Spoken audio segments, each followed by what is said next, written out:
জুলাই সনদ বিষয়ে গণভোটের সময় নির্ধারণ নিয়ে একমত হতে পারেননি রাজনৈতিক দলের প্রতিনিধিরা। বুধবার রাজধানীর ফরেন সার্ভিস একাডেমিতে জুলাই সনদ বাস্তবায়ন প্রক্রিয়া রাজনৈতিক দলগুলোর সঙ্গে পঞ্চম দিনের আলোচনায় গণভোট আগে হবে নাকি নির্বাচনের দিন হবে তা নিয়ে ভিন্ন মত পোষণ করেন রাজনীতিকরা। বিএনপি ও সমমনা দলগুলো নির্বাচনের দিনই গণভোট চাইলেই জামায়াত এবং সমমনা দলগুলো চাইছে নির্বাচনের আগে অনুষ্ঠিত হোক গণভোট। ফলে ঐক্যমত্য কমিশনের বৈঠকে আলোচনায় ঐক্যমত্যে পৌঁছাতে পারেনি দলগুলো। যদিও কমিশন চাইছে সব দলের ঐক্যমত্যের ভিত্তিতে দ্রুত জুলাই সনদের স্বাক্ষর শেষ করতে।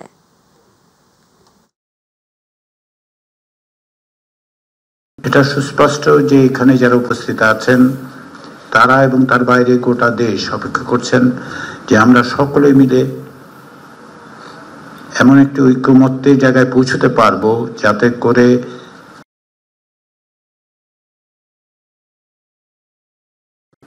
ধন্যবাদ মনির হায়দার। এটা সুস্পষ্ট যে এখানে যারা উপস্থিত আছেন তারা এবং তার বাইরে গোটা দেশ অপেক্ষা করছেন যে আমরা সকলে মিলে এমন একটি ঐক্যমত্যের জায়গায় পৌঁছতে পারবো যাতে করে জুলাই জাতীয় সনদ 2025 বাস্তবায়নের পথরেখাটা নির্ধারিত হয়। কিভাবে এটা বাস্তবায়িত হবে, ইতিমধ্যেই কমিশনের পক্ষ থেকে আমরা একাধিকবার যেটা বলেছি বিশেষজ্ঞদের সাথে আলাপের মধ্য দিয়ে যে আপনাদের পক্ষ থেকে যদি সুনির্দিষ্ট সুস্পষ্ট একটি জায়গায় একটি প্রস্তাব আসে কমিশন সরকারকে সেটাই উপস্থাপন করবে এবং কমিশন চাইবে যে সেটাই বাস্তবায়িত হোক। আমরা সরকারের কাছে সেটা অনুরোধ জানাবো। কোনো কারণে যদি জাতীয় নির্বাচন সুষ্ঠু না হয়, একই দিনে যদি আমি জুলাই চার্টারের উপরে গণভোট করি তাহলে সেটাও তো সুষ্ঠু হবে না। তো সুষ্ঠু যদি না হয় তাহলে জুলাই চার্টারের রিফর্মসের যে ডিসিশনটা আমরা ঐক্যমত্য হয়েছি সেটাও এখানে কার্যকর হবে না। মৌলিক সংস্কার সব গুরুত্বপূর্ণ সংস্কার যেগুলো আছে এ ব্যাপারে তারা আইন প্রণয়ন করে সংবিধানে তারা যুক্ত করবেন। কমিশনকে আমরা বলেছি যে আপনারা এই যেহেতু ঐক্যমত্য করাতে পারছেন না, দুই পক্ষে যুক্তি আছে, আপনারা মাঝখানে রেফারির ভূমিকা হিসেবে যে কোনো একটা সিদ্ধান্ত জানিয়ে দেন। দেশের জনগণ নির্বাচন নিয়ে খুবই সচেতন বলে মন্তব্য করেছেন স্বরাষ্ট্র উপদেষ্টা মোহাম্মদ জাহাঙ্গীর আলম চৌধুরী। রাজধানীর ডিএমপি হেডকোয়ার্টারে আয়োজিত এক অনুষ্ঠানে তিনি এ মন্তব্য করেন। তিনি বলেন, আসন্ন নির্বাচন সুষ্ঠুভাবে সম্পন্ন করতে হলে নির্বাচন কমিশন, প্রশাসন ও রাজনৈতিক দলগুলোর সহযোগিতা প্রয়োজন। এ সময় আওয়ামী লীগের ঝটিকা মিছিল থেকে নেতাকর্মীদের গ্রেফতারের পর ঝটিকা মিছিলের সংখ্যা কমে এসেছে বলেও জানান স্বরাষ্ট্র উপদেষ্টা।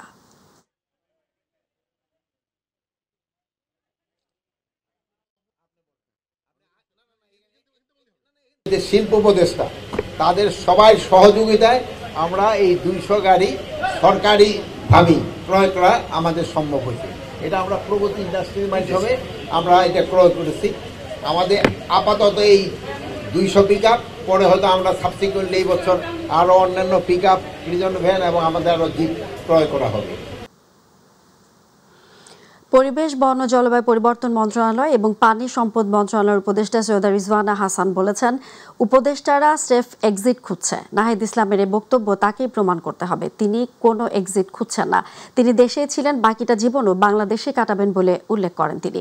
বুধবার সচিবালয়ে সাংবাদিকদের এক প্রশ্নের জবাবে তিনি এসব কথা বলেন। নির্বাচন নিয়ে তিনি বলেন, এই অন্তর্বর্তীকালীন সরকারের অধীনে নির্বাচন অনুষ্ঠিত হবে। দেশের পরিস্থিতি স্থিতিশীল রয়েছে, ফেব্রুয়ারিতেই নির্বাচন হবে।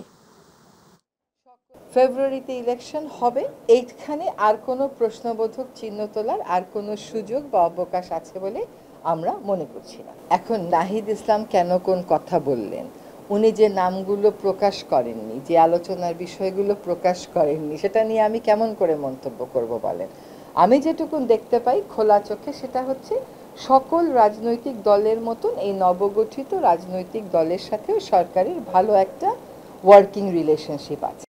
এটা উনি অভিমান থেকে বলেছেন নাকি এটা উনি আসলে ওনার কোনো একটা ব্যাপারে গ্রিভেন্স আছে, এই বিষয়গুলো পরিষ্কার উনাকে করতে হবে। উনি যদি কখনো কোনো বিষয় পরিষ্কার করেন তখন সেটা নিয়ে সরকারের বক্তব্যের কথা আসে, তার আগে তো সরকারের বক্তব্যের কোনো সুযোগ নেই। বাংলাদেশের নির্বাচন নিয়ে ভারতের পররাষ্ট্র সচিব বিক্রম মিশ্রির বক্তব্যকে অনাকাঙ্ক্ষিত বলে মন্তব্য করেছেন পররাষ্ট্র উপদেষ্টা মোহাম্মদ তৌহিদ হোসেন। বিকেলে পররাষ্ট্র মন্ত্রণালয়ের সমসাময়িক বিষয়ে গণমাধ্যম কর্মীদের সঙ্গে আলাপকালে তিনি এ মন্তব্য করেন। সম্প্রতি ভারতের পররাষ্ট্র সচিব বিক্রম মিশ্রি বলেছেন, নির্বাচনের মাধ্যমে জনগণের রায় নিয়ে যে সরকার আসবে তাদের সঙ্গে কাজ করতে ভারত প্রস্তুত। এ বিষয়ে পররাষ্ট্র উপদেষ্টা দৃষ্টি আকর্ষণ করলে বলেন, এটি তাদের বিষয় নয়, এটি সম্পূর্ণ বাংলাদেশের অভ্যন্তরীণ বিষয় এবং এই ধরনের মন্তব্য সম্পূর্ণ অনাকাঙ্ক্ষিত। এ সময় বিভিন্ন দেশের ভিসা না দেওয়ার বিষয়ে পররাষ্ট্র উপদেষ্টা বলেন, ভিসা নিয়ে দেশগুলোর সঙ্গে আলোচনা চলছে। বাংলাদেশের রেপুটেশনের প্রশ্নে ভিসা জটিল হয়ে গেছে বলে উল্লেখ করেন তিনি। এই বক্তব্যটাকে আমি এভাবেই দেখি যে এটা তাদের বিষয় নয়, এটা সম্পূর্ণ বাংলাদেশের অভ্যন্তরীণ বিষয় এবং এ ধরনের কমেন্ট সম্পূর্ণ আনওয়ারেন্টেড। দেখুন, ভিসা হচ্ছে অ্যাবসলিউটলি একটা সভরেন সিদ্ধান্ত ওই দেশের। আপনি কখনোই কাউকে বলতে পারবেন না আপনি কেন আমাকে ভিসা দিলেন না, এটা কিন্তু বলা যাবে না। ভিসা নিয়ে আমাদের বস্তুত সবখানেই আমাদের সরকারি পর্যায়েও কথাবার্তা হয়। আমাদের দেশের লোকদেরকে যে ভিসা বিভিন্নখানে বন্ধ করছে, এটার জন্য তাদেরকে আমি যতটা দায়ী করতে পারি, আমি মনে করি যে আমরা নিজেরা তার থেকে বেশি দায়ী। কারণ আমরা খুব বেশি অন রেকর্ড আমরা প্রচুর ফেক কাগজপত্র দাখিল করি। 2, আমাদের এখান থেকে তুলনামূলকভাবে ইররেগুলার মাইগ্রেশনে যাওয়ার সংখ্যা বেশি। কাজে আমাদের রেপুটেশনের প্রশ্ন, যে কারণে আমাদের ভিসা কঠিন হয়ে গেছে, জেনুইন লোকদের জন্য কঠিন হয়ে গেছে। নতুন বাংলাদেশ গড়তে কারো দাসত্ব নয়, কঠোর পরিশ্রমের মধ্য দিয়ে স্বনির্ভর হবার জোর তাগিদ দিয়েছেন প্রধান উপদেষ্টা ডক্টর মোহাম্মদ ইউনূস। বুধবার রাজধানীর তেজগাঁওয়ে প্রধান উপদেষ্টার কার্যালয়ে স্বল্পোন্নত দেশ হতে উত্তরণের প্রস্তুতি বিষয়ক উচ্চ পর্যায়ের পর্যালোচনা সভায় এ তাগিদ দেন তিনি। বিকেলে ফরেন সার্ভিস একাডেমিতে সংবাদ সম্মেলনে প্রধান উপদেষ্টার প্রেস সচিব শফিকুল আলম বলেন, দেশের আইসিটি খাতে প্রচুর চাকরির ক্ষেত্র তৈরি হচ্ছে, আরও সক্ষমতা তৈরিতে বিশেষ উদ্যোগ নিচ্ছে সরকার। আতিকুর রহমান তিতাস আছেন বিস্তারিত রিপোর্টে।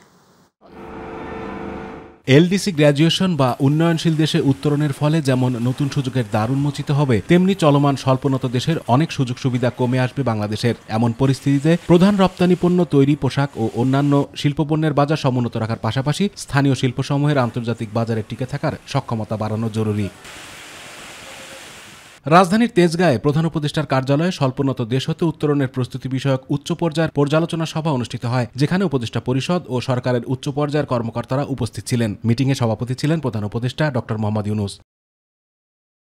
বৈঠক শেষে দুপুরে ফরেন সার্ভিস একাডেমিতে প্রধান উপদেষ্টার প্রেস সচিব শফিকুল আলম জানান, পরনির্ভরতা থেকে যত দ্রুত সম্ভব বের হবার তাগিদ দিয়েছেন ডক্টর ইউনূস। তিনি বলেন, দেশ এগিয়ে নিতে কাজে লাগাতে হবে তারুণ্যের শক্তি। আমাদের কাছে এটা পরিষ্কার হতে হবে যে আমরা আর পরনির্ভর হতে চাই না। এজন্য আমাদের অভ্যাস পাল্টাতে হবে। আত্মনির্ভর হতে গেলে বুদ্ধি খাটাতে হবে, পরিশ্রম করতে হবে, লড়াই করতে হবে। প্রেস সচিব জানান, ওয়ার্ল্ড ফুডের গ্লোবাল মিটিংয়ে যোগ দিতে 12 অক্টোবর রোম সফরে যাবেন প্রধান উপদেষ্টা। সেখানে 9টি লিজিং কোম্পানি বাতিল করা হবে। এখানে ওয়ার্ল্ড ফুড ফোরামের একটা গ্লোবাল মিটিং আছে, এখানে উনি ইনভাইটেড, সেখানে উনি ওদের মিটিংগুলো থাকবেন এবং সেখানে উনি বক্তব্য দিবেন। তিনি আরও জানান, শেখ হাসিনার আমলে ব্যাংকগুলো খালি করা হয়েছে। এছাড়া ভিসা জটিলতা থেকে উত্তরণে পররাষ্ট্র মন্ত্রণালয় কাজ করছে। আইসিটি ও এআই নিয়ে যারা কাজ করছে তাদের প্রণোদনা বাড়ানোর সিদ্ধান্ত হয়েছে। কিছু কিছু ক্ষেত্রে অলরেডি আমরা আশাতীত সাফল্য পেয়েছি। রিজার্ভের পরিমাণ এখন 5 মাসের আমাদের ইম্পোর্টের সমান রিজার্ভ আছে। ইনফ্লেশন 12.5 থেকে 8.3 নেমে এসেছে। এখন যেহেতু পুরো ওয়ার্ল্ড এআই এর জোয়ার চলছে এবং এআই নিয়েই কাজগুলো বেশি হচ্ছে, তো এআই এর যে ফ্রন্টিয়ার টেকনোলজি নিয়ে যারা কাজ করছেন তাদের ইনসেনটিভটা 6%-এর চেয়েও একটু বাড়িয়ে দেওয়া হবে। আর চলতি মাসে এলডিসি গ্র্যাজুয়েশন নিয়ে অ্যাসেসমেন্ট করবে জাতিসংঘ। জানুয়ারির 15 তারিখ নাগাদ তারা ফলাফল জানাবে বলেও জানান প্রেস সচিব। আমরা বিদেশের থেকে প্রচুর গ্যাস এলএনজি আনি, এলএনজি এনে এটাকে রিগ্যাসিফিকেশন করতে হয়, এফএসআরউর মাধ্যমে এটা করা হয়। তো এটা আরও আরেকটা আমাদের হয়তো ল্যান্ড বেস টার্মিনাল লাগবে, রিগ্যাসিফিকেশন টার্মিনাল লাগবে, সেটা করার জন্য ওনারা বলেছেন। আতিকুর রহমান তিতাস, মাই টিভি। আজকে খুব আগামী জাতীয় নির্বাচনে পর্যবেক্ষক দল পাঠাবে ইউরোপীয় ইউনিয়ন, এমনটি জানিয়েছেন বিএনপির স্থায়ী কমিটির সদস্য আমির খসরু মাহমুদ চৌধুরী। তিনি বলেন, বিদেশিরা নয়, কোন পদ্ধতিতে নির্বাচন হবে তা নির্ধারণ করবে দেশের জনগণ। তবে শুধু ইইউ নয়, সবাই একটি স্বচ্ছ ও গ্রহণযোগ্য নির্বাচন দেখতে চায়। গুলশানে বিএনপি চেয়ারপারসনের কার্যালয়ে দলের মহাসচিব মির্জা ফখরুল ইসলাম আলমগীর সহ প্রতিনিধি দলের সাথে ঢাকায় নিযুক্ত ইউরোপীয় ইউনিয়নের রাষ্ট্রদূত মাইকেল মিলারের বৈঠক শেষে সাংবাদিকদের এসব কথা বলেন আমির খসরু। তিনি জানান, দেশের গণতন্ত্রকে প্রাতিষ্ঠানিক রূপ দিতে সব ধরনের সহযোগিতা অব্যাহত রাখবে ইউরোপীয় ইউনিয়ন। বাংলাদেশ ইইউর অর্থনৈতিক সম্পর্ক তো অনেক পুরনো, যে আজকে আমাদের বাংলাদেশের রেডিমেড গার্মেন্টস যে জায়গায় এসছে সেটা কিন্তু ইইউর এই যে market access, duty free market অ্যাক্সেসের কারণে এসছে, সেটা তারা অব্যাহত রাখতে চায়। এবং বাংলাদেশের মধ্যে গণতন্ত্রকে প্রাতিষ্ঠানিক রূপ দেওয়ার ব্যাপারে যে সংসদ থেকে শুরু করে, তারপরে সরকার গভর্নেন্স থেকে শুরু করে, জুডিশিয়ারি থেকে শুরু করে সব কিছুর উপরে যে একটা স্বাধীনভাবে তারা সাথে সবাই যাতে কাজ করতে পারে, তাদের সহযোগিতা অব্যাহত থাকবে। সবাই তো চাচ্ছে একটা স্বচ্ছ গ্রহণযোগ্য নির্বাচন। বাংলাদেশ জামায়াত ইসলামের আমির ডক্টর শফিকুর রহমানের সঙ্গে সৌজন্য সাক্ষাৎ করেছেন বাংলাদেশে নিযুক্ত ইতালির রাষ্ট্রদূত আন্তোনিও আলেসান্দ্রো। সকালে রাজধানীর বসুন্ধরায় জামায়াত আমিরের ব্যক্তিগত কার্যালয়ে সাক্ষাৎ অনুষ্ঠিত হয়। রাষ্ট্রদূত বৈঠকের শুরুতেই ডক্টর শফিকুর রহমানের স্বাস্থ্যের খোঁজ খবর নেন এবং তার পরিপূর্ণ সুস্থতা কামনা করেন। বৈঠকে বাংলাদেশে বিরাজমান সার্বিক পরিস্থিতি এবং বাংলাদেশ ও ইতালির দ্বিপক্ষীয় স্বার্থ সংশ্লিষ্ট বিষয়ে তারা খোলামেলা আলোচনা করেন। ভবিষ্যতে বাংলাদেশের প্রতি ইতালির দৃঢ় সমর্থন থাকবে বলেও জানান রাষ্ট্রদূত। এ সময় আমিরের সঙ্গে উপস্থিত ছিলেন দলের সেক্রেটারি জেনারেল মিয়া গোলাম পরওয়ার, সহকারী সেক্রেটারি জেনারেল এহসানুল হাবিব জুবায়ের।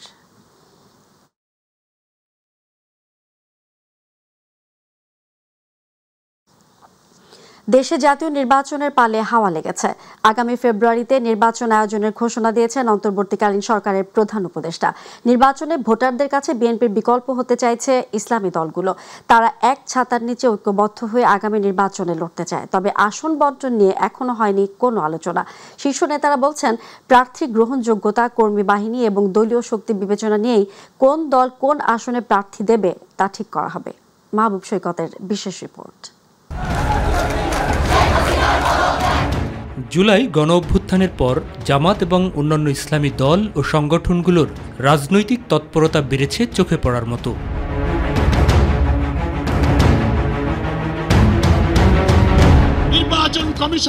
এরই মধ্যে রাজনীতিতে গুরুত্বপূর্ণ অবস্থান এবং জনগণের মধ্যে তাদের নিয়ে আগ্রহ বেড়েছে বলে মনে করছেন ইসলামী দলগুলোর নেতারা। আর এই সুযোগ কাজে লাগাতেই মতের ভিন্নতা থাকলেও এখন নির্বাচনকে লক্ষ্য করে এক বাক্সে ভোট আনার স্লোগান তোলা হয়েছে। গড়ে তোলার চেষ্টা হচ্ছে ইসলামপন্থীদের বৃহৎ ঐক্য। ইসলামী দলগুলোর ঐক্যের আলোচনা ইনফর্মালি চলছে, আলোচনা হচ্ছে। নিয়মিত দলের মধ্যে কয়টি দল বলতে পারেন? জামাত, ইসলামী আন্দোলন, আমরা খেলাফত মজলিস, বাংলাদেশ খেলাফত মজলিস এবং নিজামে ইসলাম এবং খেলাফত আন্দোলন, এই 6টা বলতে পারেন আপনি। এছাড়া বাইরে আর কিছু খেলাফত আন্দোলন হাবিজুদ্দিন ছিল এক সময়। আমরা যেন ইসলামের পক্ষে একটা বাক্স দিতে পারি, এই ব্যাপারে আমরা সবাই ঐক্যমত এবং সেই আলোকেই কাজ চলছে। আগে যে অবস্থা ছিল তার ইসলামিক দলগুলির মন মেজাজ অনেক ভালো। আশা করি ইনশাআল্লাহ, এখন পর্যন্ত বিশ্বাস করি ঐক্যবদ্ধভাবে আমরা নির্বাচন করতে পারবো। ইসলাম, দেশ, মানবতা, এই ভিত্তিতে যারাই আমাদের সাথে আসতে চায় আমরা তাদের সাথে জোট করব। দলগুলোর শীর্ষ নেতারা বলছেন, ঐক্যের উদ্দেশ্য আগামী সংসদে ইসলামী শক্তিকে বিজয়ী করা। ঐক্য করার উদ্দেশ্য হচ্ছে সিট বেশি পাওয়া। সিট পাওয়ার জন্য প্রার্থীর ভাবমূর্তি, প্রার্থীর যোগ্যতা, অভিজ্ঞতা, এগুলো তো একটা ফ্যাক্টর। তো যেখানে যেই ব্যক্তি উইন করতে পারবে, ভালো রেজাল্ট করতে পারবে, আমরা তাকে প্রার্থী দেওয়ার চিন্তা ভাবনা করতেছি। তাই দলীয় স্বার্থের বাইরে গিয়ে প্রার্থী বাছাইয়ে প্রাধান্য দেওয়া হবে গ্রহণযোগ্যতা এবং সাংগঠনিক ভিত্তিকে। যেখানে প্রার্থী এবং পরিবারের তারা ভালো, সেখানে তো স্বাভাবিক তারা পাবেন। অনেক আগের থেকে দল করার কোনো প্রয়োজন নেই। যেমন এক ব্যক্তি আগের থেকে তৈরি হয়ে আসছে, আমার স্কুলে পড়ে নেই বা আমার প্রতিষ্ঠানে পড়ে নেই, কিন্তু সে আগের থেকে যোগ্য। এখন আমার এখান থেকে ফর্ম ফিল আপ করে আমি বাধা দেবো কেন? তুমি করতে পারো, সমস্যা নেই। জামাতের সেক্রেটারি জেনারেল বলছেন, আনুষ্ঠানিক জোট ঘোষণা না হলেও ঐক্য প্রচেষ্টায় থাকা দলগুলো একদিকে অভিন্ন কর্মসূচি দিচ্ছে, অন্যদিকে যারা এখনও সিদ্ধান্ত নিতে পারেননি তাদের সাথেও যোগাযোগ অব্যাহত রয়েছে। কিছু কর্মসূচিতে আমরা অভিন্ন কর্মসূচি দিচ্ছি, কয়েকটা দল। ফর্মালি আমরা এটা ঘোষণা করিনি, ইন্টারনালি আমরা মাঝে মাঝে বসি, কারা কারা থাকছে থাকছে না। দু একটা দল তারা বলছেন নিজেদের মধ্যে একটু আভ্যন্তরীণ আরও আলোচনা করতে চায়, কারণ দলের মধ্যে তো নানান ইস্যুতে মতপার্থক্য থাকতে পারে। বলছে আমরা এই বিষয়গুলো আরেকটু আলোচনা করি, আমাদের কিছু টেকনিক্যাল অসুবিধা আছে, এরকম দু একটা দল ইন্টারনালি সময় চেয়েছে। বর্তমানে দেশে নিবন্ধিত ইসলামিক রাজনৈতিক দলের সংখ্যা 10, সঙ্গে আরও কিছু অনিবন্ধিত ছোট দল রয়েছে। যদিও এর মধ্যে সরকারের অংশ এবং বিরোধী দল হিসেবে সংসদে প্রতিনিধিত্বকারী একমাত্র দল জামাত ইসলামী। তবে দেশে দ্বিতীয় ইসলামিক বৃহত্তর শক্তি হিসেবে এরই মধ্যে জানান দিয়েছে ইসলামী আন্দোলন বাংলাদেশ। মাহবুব সৈকত, মাইটিভি, ঢাকা। আওয়ামী লীগের আমলে গুমের ঘটনায় 2 মামলায় শেখ হাসিনা সহ 30 জনের বিরুদ্ধে অভিযোগ আমলে নিয়েছেন আন্তর্জাতিক অপরাধ ট্রাইব্যুনাল। সেই সঙ্গে তাদের বিরুদ্ধে গ্রেফতারি পরোয়ানা জারি করা হয়েছে। বুধবার এই 2 মামলার অভিযোগ আমলে নিয়ে এ আদেশ দেন ট্রাইব্যুনাল 1। এসএম আরিফের রিপোর্ট। 2009 সাল থেকে আওয়ামী লীগের শাসনামলে বহু মানুষ গুমের শিকার হয়েছেন। 5 আগস্ট শেখ হাসিনার পতনের পর এ বিষয়ে একের পর এক ঘটনা উদ্ঘাটিত হতে থাকে। বেরিয়ে আসে একাধিক আয়নাঘর। সরকার পতনের পর বন্দিশালা থেকে মুক্তি পান গুমের শিকার ব্যক্তিরা। ভুক্তভোগীদের অভিযোগের ভিত্তিতে শেখ হাসিনা সহ 30 জনের বিরুদ্ধে 2টি মামলা হয় আন্তর্জাতিক অপরাধ ট্রাইব্যুনালে। বুধবার এ বিষয়ে আনুষ্ঠানিক অভিযোগ দাখিল করে প্রসিকিউশন। প্রসিকিউটরের অফিসের পক্ষ থেকে আমরা ফর্মাল চার্জ দাখিল করেছি আদালতে সেই ফর্মাল চার্জগুলো আমরা প্লেস করেছি। ট্রাইব্যুনাল সবগুলো অভিযোগের বর্ণনা শুনেছেন। শোনার পরে তাদের এই আসামিদের বিরুদ্ধে অভিযোগ কগনাইজেন্স নিয়েছেন এবং তাদের বিরুদ্ধে গ্রেফতারি পরোয়ানা ইস্যু করেছেন। চিফ প্রসিকিউটর জানান, অন্তত 6টি সংস্থার বিপদগামী কতিপয় সদস্য 3 ধাপে বিগত 16 বছর ধরে গুমের ঘটনা ঘটায়। তবে এ দায় শুধু ব্যক্তির, কোনো বাহিনীর নয়। আজকে যারা আসামি শ্রেণীভুক্ত হয়েছেন, আমরা স্পষ্ট মেসেজ দিতে চাই, তারা যে বাহিনীর সদস্যই হন না কেন, সেই বাহিনীগুলো কোনো অবস্থাতেই আসামি নয়। আসামি হচ্ছেন এই ব্যক্তিরা। এই ব্যক্তিরা আইনের অনুসরণ না করে নিজেরা আইনকে হাতে তুলে নিয়েছিলেন এবং বাংলাদেশটাকে একটা বদ্ধ ভূমিতে পরিণত করেছিলেন। এদিন ট্রাইব্যুনালে উপস্থিত ছিলেন গুমের শিকার ব্যক্তিরা। জানান তাদের দুঃসহ অভিজ্ঞতার কথা। আমি, আপনারা জানেন, 8 বছর প্রায় বন্দী ছিলাম। বিনা অপরাধে আমাকে গুম করেছিল। ডিজিএফআই আমাকে 8 বছর আটক রেখেছিল। 7 মাস গুম ছিলাম, কিন্তু বিশ্বাস ছিল যে একদিন না একদিন বাংলাদেশের মাটিতে আমরা এটার বিচার পাব। বহুদিন পরে আজকে এই বিচার শুরু হয়েছে। এই বাংলার মাটিতে আমাদের সাথে যে জুলুম করা হয়েছে, আর কোনোদিন কোনো নাগরিককে যেন এই জুলুমের শিকার করতে না হয়। আমি মনে করি আদালত উচিত হবে এদেরকে আয়না ঘরে রেখে এদের বিচার করা হোক। এদিকে জুলাই আন্দোলনে রামপুরায় গুলি করে 28 জনকে হত্যার অভিযোগ আমলে নিয়ে বিজিবি কর্মকর্তা রেদওয়ানুল সহ 4 জনের বিরুদ্ধে গ্রেফতারি পরোয়ানা জারি করেন ট্রাইব্যুনাল 1। আর ট্রাইব্যুনাল 2-এ সাভারের আশুলিয়ায় 6 জনের লাশ পোড়ানো সহ 7 জন হত্যা মামলায় 9ম দিনের সাক্ষ্য গ্রহণ চলে। SM Arif, MyTV, Dhaka.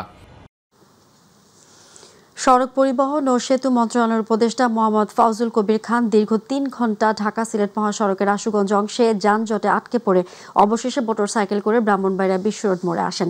3 ঘণ্টা জ্যামে আটকে থেকে দুপুরে ব্রাহ্মণবাড়িয়া বিশ্ব রোড মোড় পরিদর্শন করেন তিনি। এ সময় তার সঙ্গে সড়ক সেতু মন্ত্রণালয়ের ঊর্ধ্বতন কর্মকর্তারা উপস্থিত ছিলেন।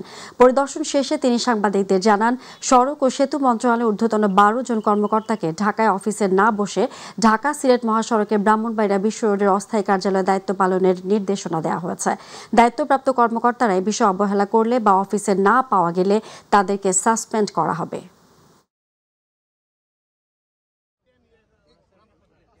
আমরা এখানে 12 জন এডিশনাল চিফ ইঞ্জিনিয়ার থেকে শুরু করে সুপারিনটেন্ডেন্টকে তাদেরকে বলেছি এইটাই তোমাদের ক্যাম্প অফিস।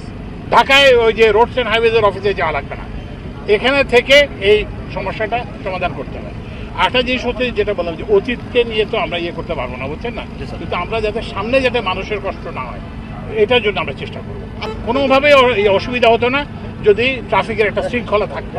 আমার হয়তো আধা ঘন্টা সময় বেশি লাগতো, কিন্তু এটা বেশিরভাগ আমার কাছে মনে হয়েছে প্রধান যে সমস্যা সেটা রাস্তার সমস্যা না, এখানে একটা বটলনেক আছে, এটা নির্বাচনের আগে সাংবাদিক সুরক্ষা আইন নিশ্চিত করার ব্যাপারে সরকার কাজ করছে বলে জানিয়েছেন তথ্য সম্প্রচার উপদেষ্টা মাহফুজ আলম। সন্ধ্যায় সচিবালয়ে বেসরকারি টেলিভিশন মালিকদের সংগঠন অ্যাডকোর সাথে বৈঠকের আগে একথা জানান তিনি। উপদেষ্টা বলেন, সাংবাদিকদের সুরক্ষা আইনের অধীনে প্রিন্ট মিডিয়ার পাশাপাশি টেলিভিশনের কর্মীদেরও আনা হবে। গণমাধ্যম সংস্কার কমিশন সহ সবার সাথে আলোচনা করে ওয়েজ বোর্ড কাঠামো নিয়ে সরকার সিদ্ধান্তে আসতে চায় বলেও জানান মাহফুজ আলম।